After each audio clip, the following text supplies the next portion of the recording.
Hi again, it's Hale Pringle. We're going to go on to the next step, which is to create a new list in Aweber. Now, if you've got the free account, you've only got one list and it's already been created. But if you have the paid account, you're going to want a list that is unique to whatever you're doing. Now, there are times when I will take 2 or 3 or 4 landing pages and drop them into the same list, but we're going to go through creating a brand new list because a lot of you have accounts that you've really just started.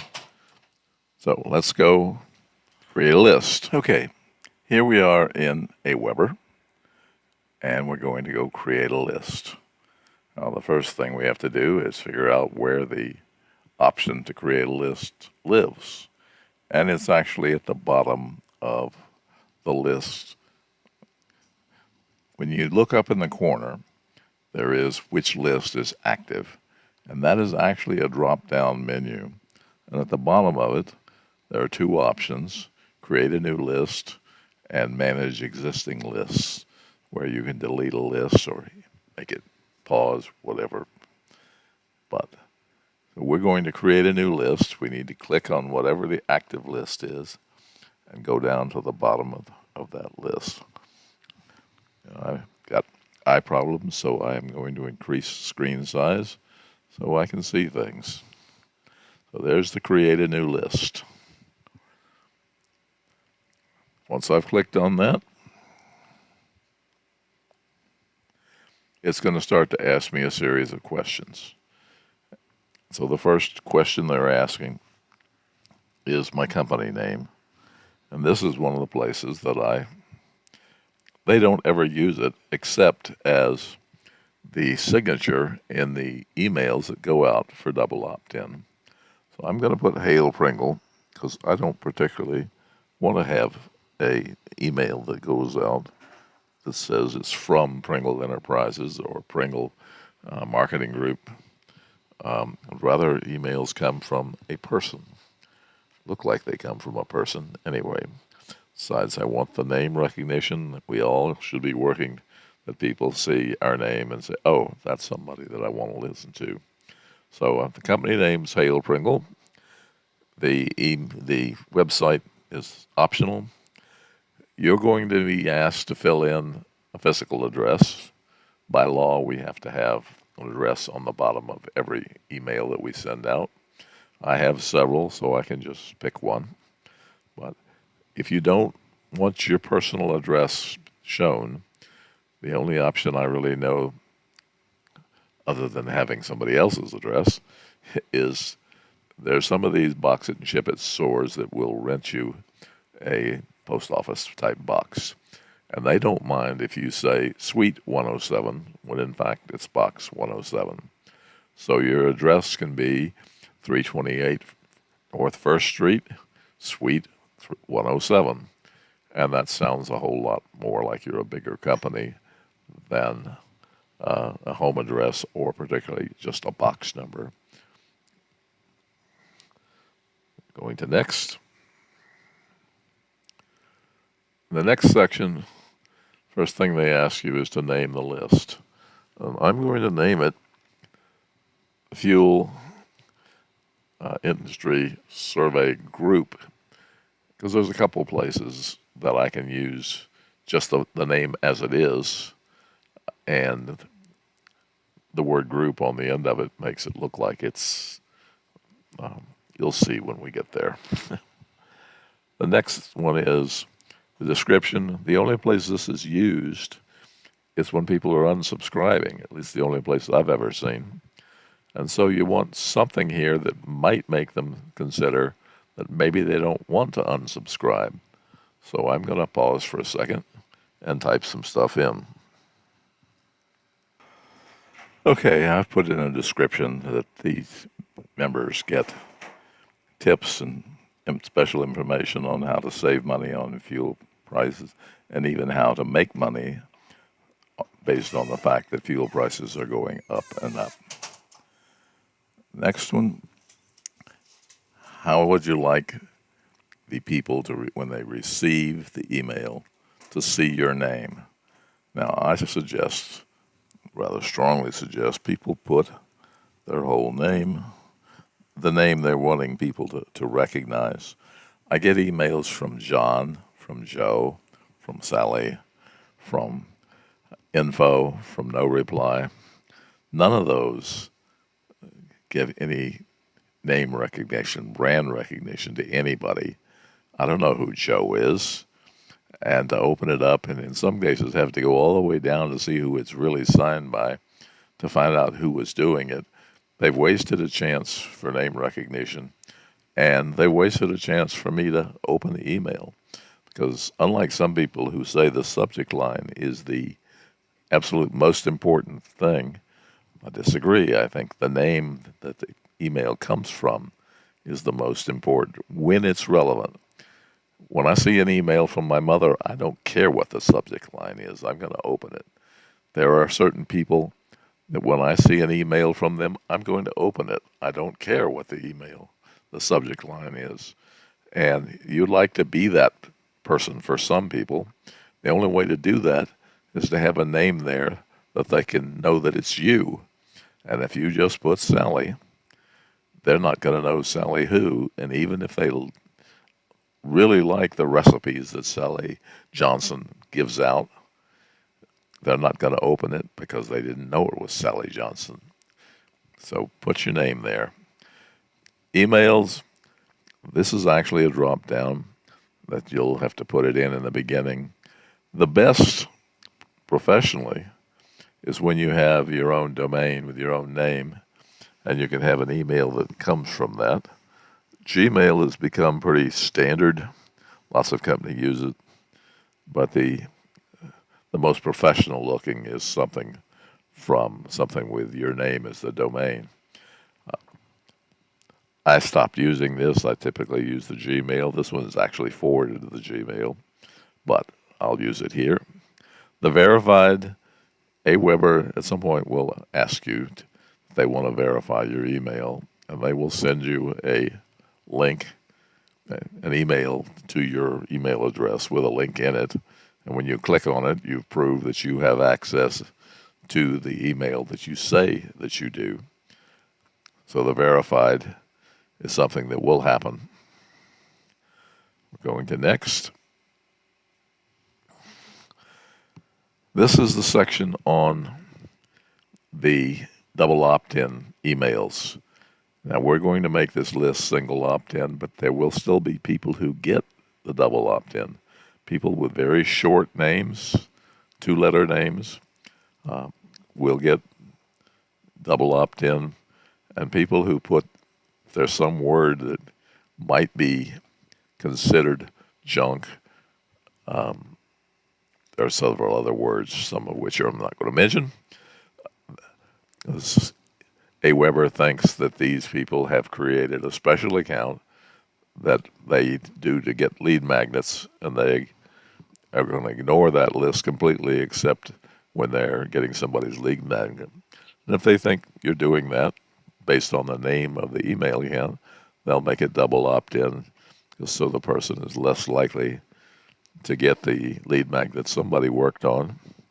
They basically are supposed to be trading an email address for the lead magnet, and they're not. So their first thing is the subject line. They want us to choose one. I never like any of these. They have the way for you to type in your own. It will take a day or so for them to approve it. Now down here is a really nice example that you can cut and paste and replace your company name with some words that you think are appropriate.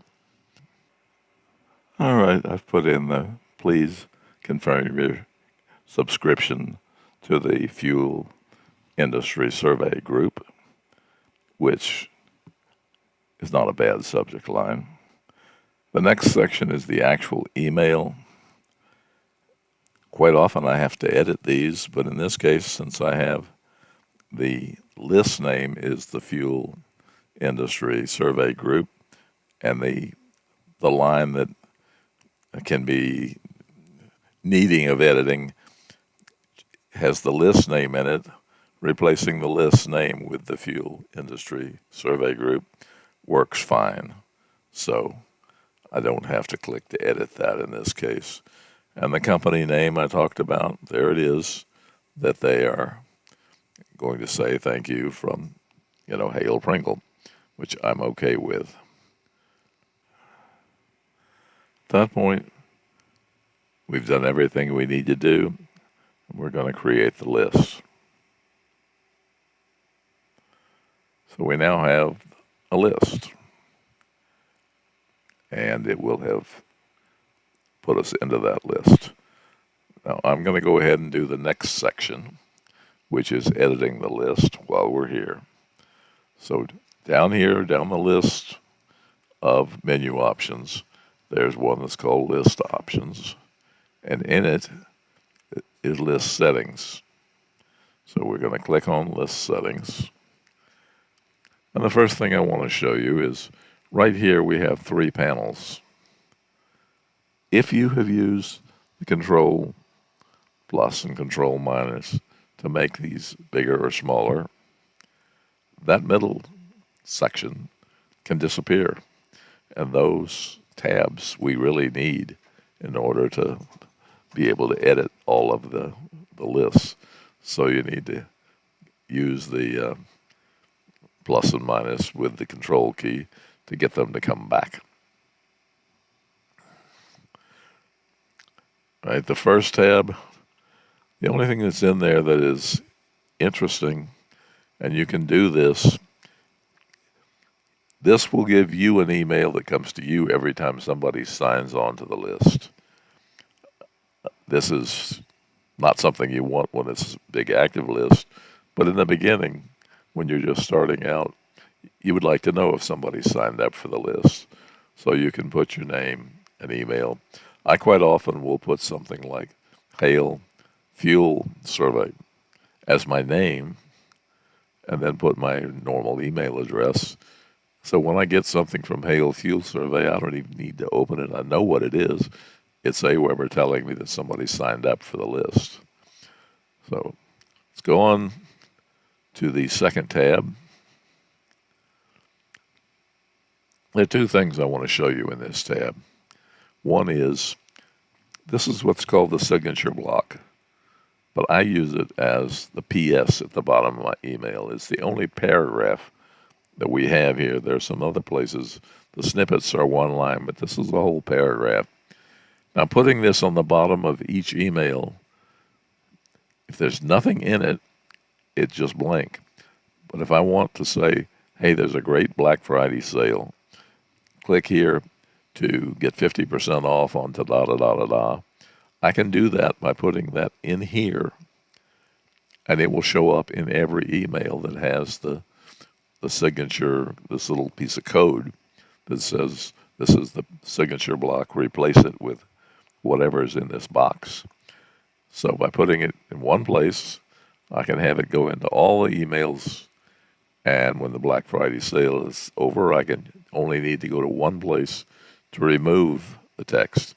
Whole lot easier than editing 15, 30, 50 different emails, or just saying, the heck with anything I might make from the Black Friday sales. It's not worth the effort to try and go in and edit all these different emails and then edit them again to get rid of them.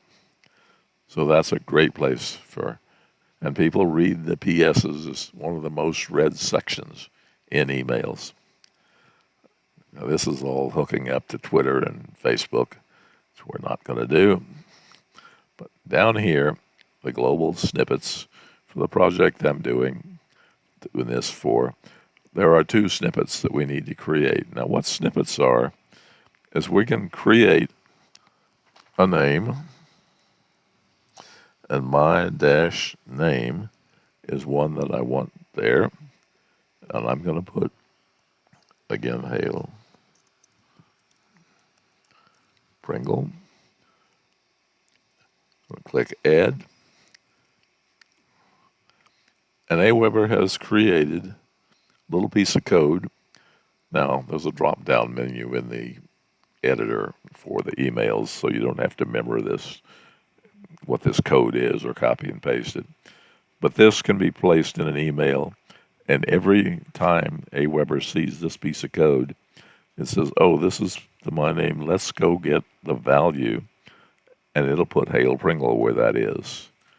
The other one, which is probably something you're more likely to use, affiliate dash link. I don't really know what it is right at this moment, so I'm going to say I don't know, and put add. I'll get that will show up in my emails and remind me that I needed to go put this affiliate link in there. But there's a code. So say you're in a binary, and so you sometimes want to put people on the left side, some people on the right side. Those are two different links. Well, you can put the piece of code that drops into your email, and you go to one place and change it. It changes it in all the emails, and then later you can come and replace it with a code that sends them to the other leg. So this is, again, something that you make the change one place, it affects maybe dozens, maybe hundreds of different emails. So those are your snippets. We've done all that we needed to do in the second tab. And so we're going to go to the third tab. And this is the one that everybody needs to be sure and do. If we scroll down, we're going to see two buttons. We need to turn those buttons off. That has now made our list into a single opt-in list. And in the network marketing industry, we typically want to be able to reach the people several times with several emails, because people typically don't sign up on the first time that you give them a message. But they also they're not dedicated to this. They're not, in most cases, kind of really need to be getting those emails. So when they see would you subscribe, if they ever did see it, that they would click on it. Most of them won't. So by not having the double opt-in, we get a larger number of people on our email list, and that's what we want. Now, some of them will be tire kickers, but you don't know which are the really good ones and which are tire kickers until you send them the emails. So we send them the emails. The only thing left to do is to save our changes, and that's a pretty important point, because these changes don't exist unless you've actually saved them. So we have now created the list. We've tweaked the list and made the edits we needed to do. So the list is ready to put people in. So the two other steps we have are to import the landing page and to import the email campaigns. So those will be in different videos. You guys have a great day. Oh, Hale, yes.